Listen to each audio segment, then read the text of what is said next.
What's going on YouTube? It's your boy BGC aka Bands Go Crazy, and I'm back with another reaction, man. Hey, y'all can see what I got for y'all today. The FBI's 10 most wanted explained, man.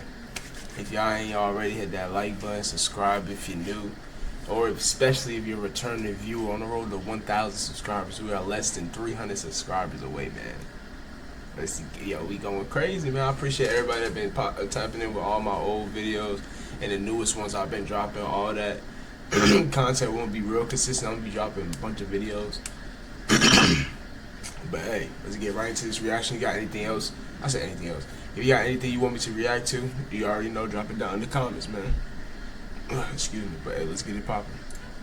For almost 75 years, the FBI's top 10 most wanted list has helped bring down some of the nation's most dangerous criminals. As for what makes the list special, it only features criminals that the FBI deems to be especially serious threats to society. And to get on it, you basically have to do something extremely messed up or have a very lengthy record of major crimes. The story behind the list goes that back in 1949, a reporter asked the FBI to list out the 10 toughest guys that they were trying to catch so they could ask the public for help. After obtaining the list, the reporter published the criminals' pictures on the front page of the Washington Daily News, and the rest is history. Since then, the FBI has been able to catch almost 500 wanted fugitives thanks to public tips. These are the current criminals on the list.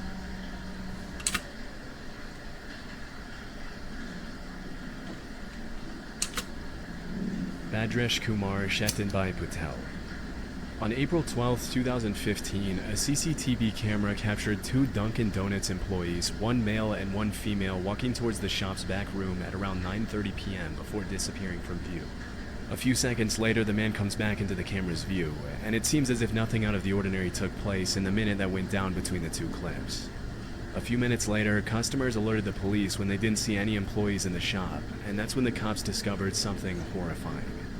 Lying on the floor of the shop's back room was an Indian woman named Palak, lifeless, who had been pummeled to death by the man in the footage. As it was later revealed, the man who took Palak's life was her husband, Bhadresh Kumar. As the authorities later learned, the couple had been through a series of major arguments in the months leading up to that day. According to court documents, the two of their visas were about to expire in a few weeks.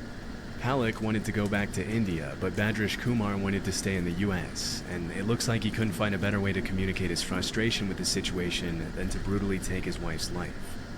After the crime, Bhadresh Kumar was last seen taking a taxi from a hotel in New Jersey to a train station in Newark, but what he did after that is really anyone's guess. To bring more attention to a suspect who might otherwise walk away scot-free, the FBI placed him on the most wanted list. As of today, there's a $250,000 reward to bring the suspect into custody, but almost 10 years after the crime, it looks like that won't happen anytime soon. Alejandro Rosales Castillo. The youngest suspect on the most wanted list, 26-year-old Alejandro Rosales Castillo, has been on the FBI's radar for more than 8 years. In 2016, he shot his female co-worker Sandy Lee in a wooded area in Cabarrus County, North Carolina. A few days later, the female victim's car was located at a bus station in Phoenix, Arizona. As the authorities later found out, there were multiple people involved in the case, with the main ones being the victim, a woman named Amia Feaster, and Alejandro himself, all of whom worked together at a restaurant in Charlotte. During the investigation, the cops learned that Sandy Lee and Alejandro had briefly dated, and after their breakup, Castillo started dating his other co-worker, Amia Feaster. According to court documents, Sandy Lee had apparently lent some money to Alejandro, and on August 9th of that year, he texted her to meet up with him at a Quick Trip located on Eastway Drive in Charlotte, claiming that he was going to pay her back.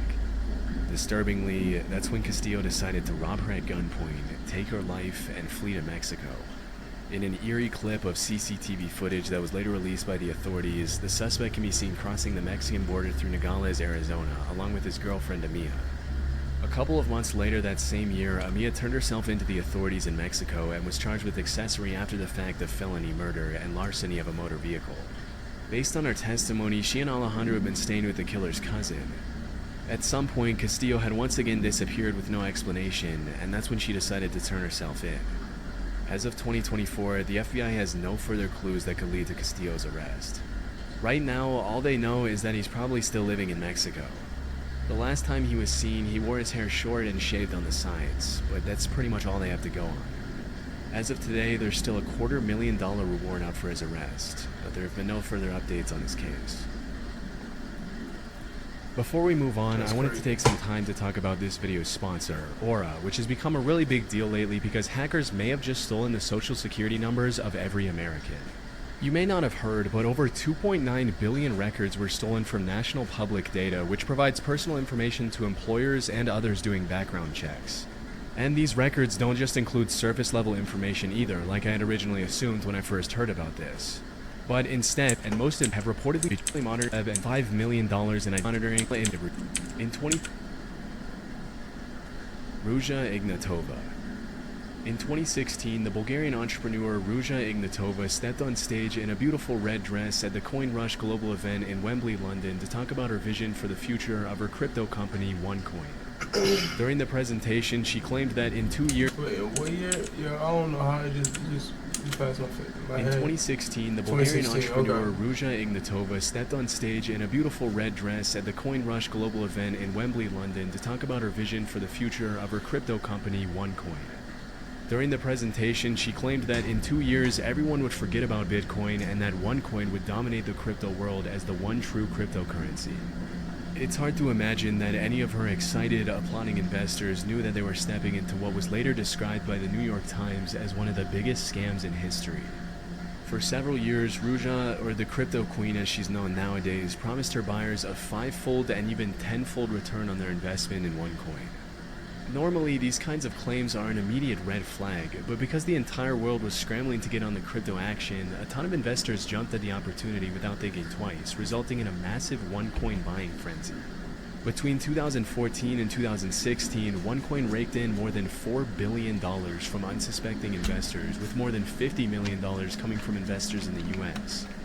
As the investors learned when they bought into OneCoin, the company was pretty much a pyramid scheme in which they were rewarded for recruiting their friends to buy it as well. And for a while, the shady multi-level marketing model seemed to be working for Ruja. However, in 2016, a lot of our investors started complaining that they were really struggling to sell their OneCoins and that they didn't see how they'd ever recoup their investments. Word started to spread online that OneCoin was a scam, which drew the attention of the media as well as federal investigators. Unfortunately, it was a little too late by then. Less than a year and a half after her presentation in Wembley, Ruja got on a plane from Bulgaria to Greece and was never seen again. Disturbingly, during the investigations, a bunch of really messed up emails written by Ruja were leaked by federal investigators in which the crypto queen made it more than clear that she knew she was scamming people out of their hard-earned money from the very start. In some of her emails, she admitted that the company wasn't actually mining any coins, that her coin was trash, and that her investors were idiots for trusting her. In one of her emails, she proposed an exit strategy to her partner Carl Greenwood, which consisted of taking the money, running away, and blaming somebody else for the whole thing.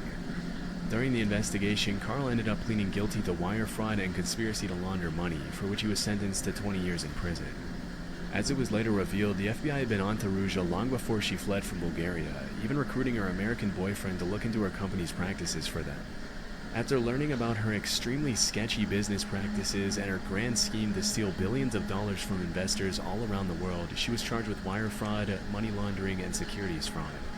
This promptly landed her a spot on the FBI's most wanted list, becoming only the... That's crazy. Yo, $4 billion is so crazy. I ain't gonna lie. That's a crazy fuck ton of money. 11th woman to earn that distinction. Looking into her past to find clues as to what could have influenced Ruja to do something so nefarious, federal investigators found some pretty interesting stuff. As it turns out, Ruja was fluent in 4 languages, was extremely intelligent, once had a job at a high-ranking consulting firm, and had been obsessed with fashion and maintaining her image from a very young age. It was only with the benefit of hindsight that prosecutors were able to clearly see how she used all these qualities to carry out her malicious plans. Unfortunately, it doesn't look like the FBI will find her anytime soon. It's been rumored that after fleeing the country, the crypto queen may have drastically altered her appearance with plastic surgery, and is believed to travel with armed guards at all times. Disturbingly, there have also been several allegations that she was murdered by an accomplice, but this hasn't been proven. If she is still alive, the FBI suspects Ruja is traveling on a German passport to the United Arab Emirates, Bulgaria, Germany, Russia, Greece, and multiple countries in Eastern Europe. Considering how elusive she's been since her disappearance almost 8 years ago, it's unlikely the FBI will ever find out what became of Ruja Ignatova after pulling off one of the largest financial scams in history. That's crazy. Hate seeing ads? Here's how to get rid of them, or get paid to see them. Do you know how much of the content you see on a daily basis? Arnaldo Jimenez. Yo, $4 billion is insane. On May 12, 2012, Arnaldo Jimenez and his wife Estrella went out to celebrate their wedding in a black 2006 four-door Maserati. Less than 24 hours after the couple had said their vows, Arnaldo knifed his wife to death in the car, dragged her into the bathroom tub of her apartment in Burbank, Illinois, and disappeared without a trace. When Estrella didn't come back to pick up her kids at school the next day, her family called the cops, who ended up finding Estrella's remains still in her wedding dress in her bathtub. Immediately, a nationwide search for Arnaldo was launched, but by that time the suspect was long gone.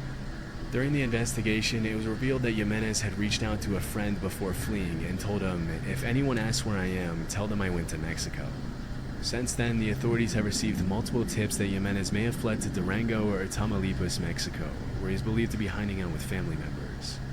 Initially, a $100,000 reward was issued for anyone with information that could lead to his arrest, but 4 years after he was placed on the most wanted list, the FBI increased the reward to $250,000.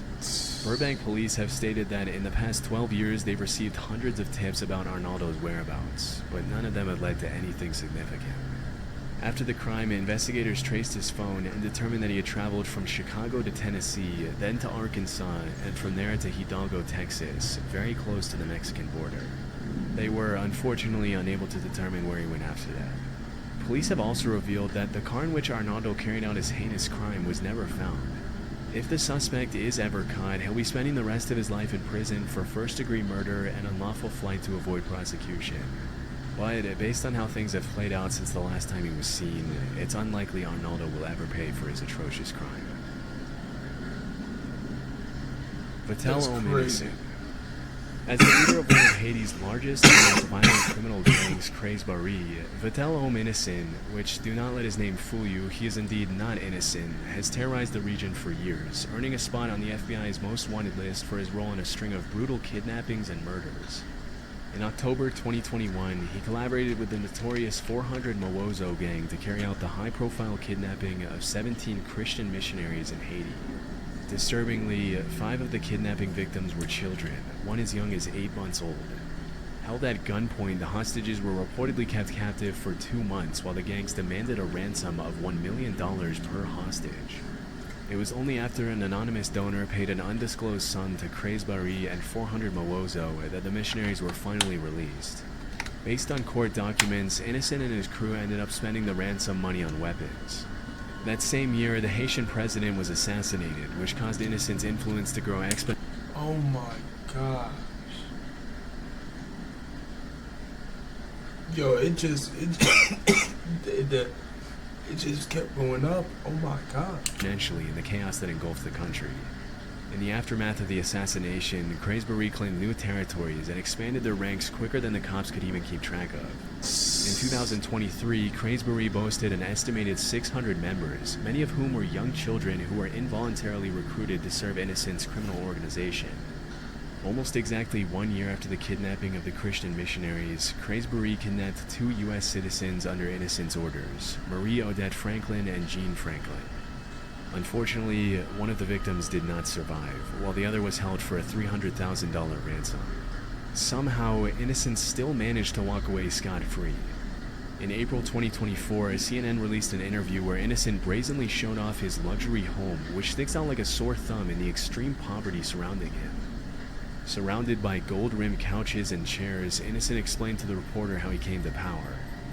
In the interview, he shamelessly blamed Haiti's corruption on the country's politicians, refusing to take any responsibility for his own actions.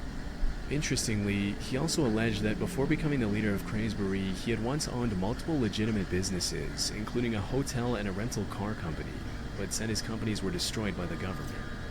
According to multiple crime analysts, Innocent was once a political activist before he turned to violent crime to maximize his influence. Back in the US, Innocent is wanted by the FBI for an insanely long list of crimes, including kidnapping for ransom, theft, murder, assault, vehicle theft, and destruction of property. There's a $2 million reward for information leading to his arrest, but with powerful connections and an armed gang, it'll be pretty tough to ever bring him to justice.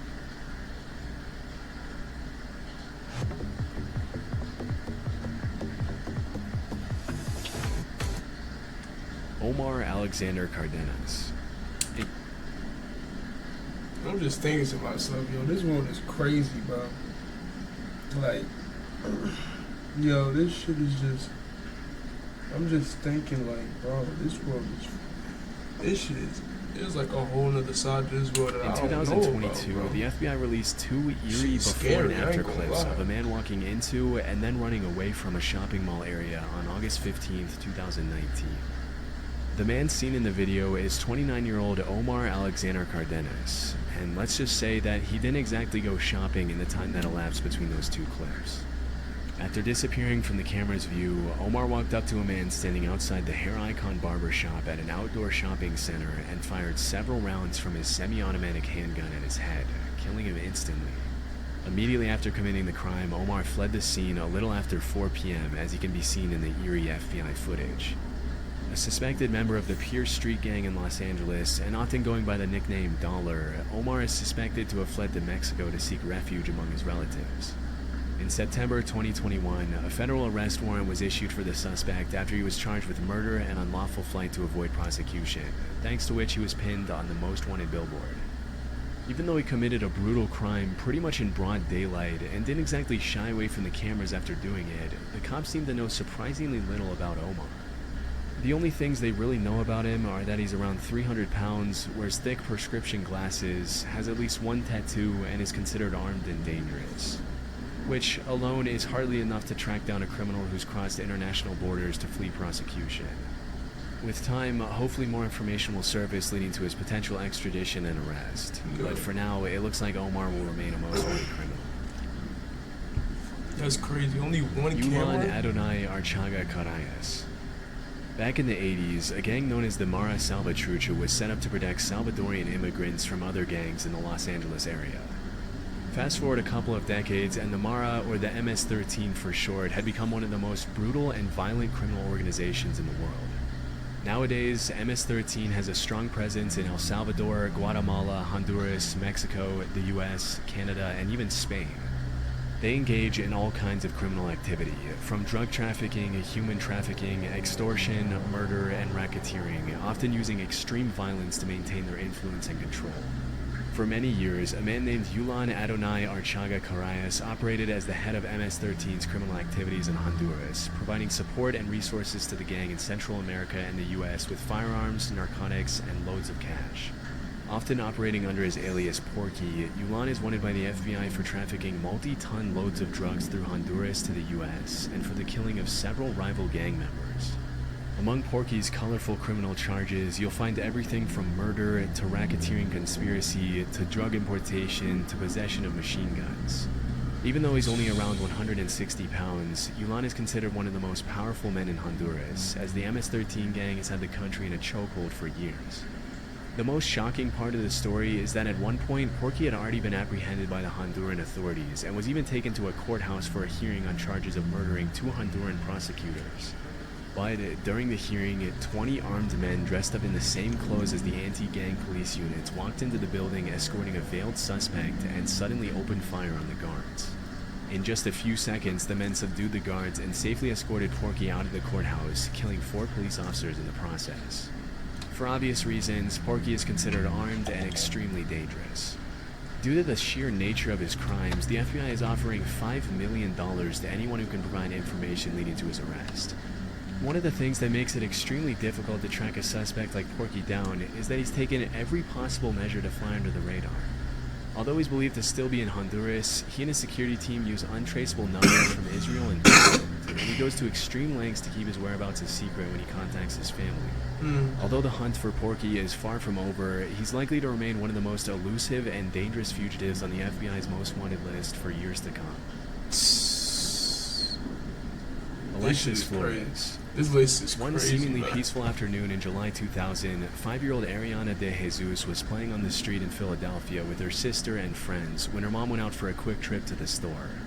When her mom came back, she started living every parent's worst nightmare. Ariana had been taken by a suspicious man. Immediately, her mother reported her missing, triggering a citywide search for the 5-year-old girl. No. In a desperate effort to bring more attention to the disappearance, Ariana's family and friends covered every neighborhood wall, light post, and stop sign with flyers and missing posters, but nobody had any clue what had happened to the little girl. Unfortunately, after a few weeks of searching, the cops found her unresponsive in the basement of an abandoned apartment building just a few blocks away from where she had been taken. Disturbingly, the authorities also found a t-shirt featuring a bold political logo at the crime scene, which they deduced belonged to the suspect. During the investigation, a man came forward stating that he was pretty certain the t-shirt had belonged to a guy he only knew as Carlos, a drifter he had once employed as a handyman. Unfortunately, despite the promising lead, the case went cold for several years, leaving Ariana's family devastated and confused. It wasn't until 2007 that the authorities were able to analyze the shirt again thanks to recent advances in DNA technology, and what they found changed the course of the investigation forever. The DNA in the shirt was a perfect match with that of a man named Alexis Flores, who had been arrested in Arizona in 2002 for shoplifting and in 2004 for forgery. Unfortunately, by the time his DNA was linked to the crime, he had already been deported to Honduras years earlier for other, less serious crimes. As the police would later find, finding Alexis Flores was going to be a lot more difficult than they initially thought. Throughout his colorful criminal career, Alexis had provided multiple fraudulent dates of birth and names. Despite his inclusion in the most wanted list, the only things the FBI really knows about him are that Alexis is around 5'4", 130 pounds, and has visible scars on his forehead and right cheek. Due to his crimes, he's obviously also considered armed and extremely dangerous. With a $250,000 reward on his head for the crimes of kidnapping and murder, you would think that someone would have come forward with information on this guy. But 24 years after the crime, Alexis has remained unfound. That's crazy. Wilver Villegas Palomino. The National Liberation Army, or ELN, is a Marxist-Leninist guerrilla insurgency group in Colombia, often referred to as Colombia's last true insurgency and one of Latin America's most powerful criminal organizations. In the past few years, the ELN has expanded aggressively into Venezuela, thanks to which the National Liberation Army now has over 6,000 active members. Interestingly, for the first few decades after its foundation, the group mostly focused their efforts on kidnapping, extortion, and attacking oil infrastructure. But over time, the ELN stopped shying away from drug trafficking and became deeply involved in the international drug trade, earning them the attention of the FBI. In 2023, Wilver Villegas Palomino became the 530th addition to the FBI's most wanted list on multiple serious charges ranging from narco-terrorism to murder to drug trafficking. Often running under the alias The Hog, Palomino is a high-ranking member of the National Liberation Army who's been involved in a 20-year conspiracy to distribute drugs from Colombia to the U.S., thanks to which a warrant for his arrest was issued back in 2020. Wilver has also been accused of murdering multiple human rights advocates in Venezuela and the Carabobo region in Colombia between 2017 and 2019.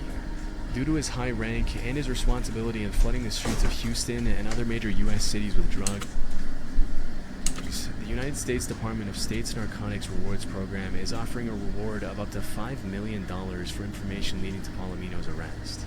As of today, it's a complete mystery where this guy is, but considering the ELN oversees the production of over 200 tons of drugs, which are later distributed worldwide, obviously including the US, it makes sense why he was put on the list.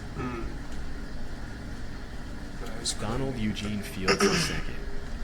Since 2022, Donald Eugene Fields has been wanted by the FBI for the alleged trafficking of at least one child in Missouri between 2013 and 2017. According to the authorities, Fields took a 14-year-old girl and offered her to his friend Ted Sartori Jr. in exchange for cash, cars, motorcycles, vacations, and Christmas presents. Last known to live in Franklin County, Missouri, Fields has apparently been moving around the country since 2022, working sporadic jobs as a tree trimmer and independently selling used cars in an effort to fly under the radar. Based on court documents, it's believed that Donald probably took more than one victim, and that he might be hiding out with his girlfriend Jennifer Isgriggs, who is also wanted on a felony warrant for failure to provide child support. Since 2022, the cops have received multiple tips indicating that Fields spent some time in the Tampa area, and as soon as they heard that, they started running Facebook ads with his face on a most wanted poster to ask for the public's assistance in locating him.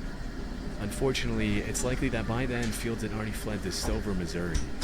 The FBI has also placed large billboards with Fields' face in cities where he's known to travel, but so far it seems like he's managed to stay a step ahead of the cops. Earlier in 2024, Sartori, Fields' partner in crime, pleaded guilty to his charges and will face up to 30 years in prison. He'll also likely have to pay $25,000 in restitution to his victim. Based on court documents, he'll be officially sentenced in early November 2024. As per the FBI's description of the suspect, Fields has multiple scars on his body as well as a tribal print tattoo on his right shoulder. With such a big effort being made by the FBI to make this guy's face known, hopefully someday he'll be recognized by someone and promptly turned into the authorities. But for now, the cops have urged the public to consider him armed and dangerous. Hey man, that was the FBI's 10 most wanted explained. That was insane. The world is a wicked place, man. I ain't gonna lie. If you enjoyed that video, man, you already know, man. Hit that like button, subscribe if you're new, especially if you're a returning viewer. On the road to 1,000 subs, man. We close less than 300 subs, man.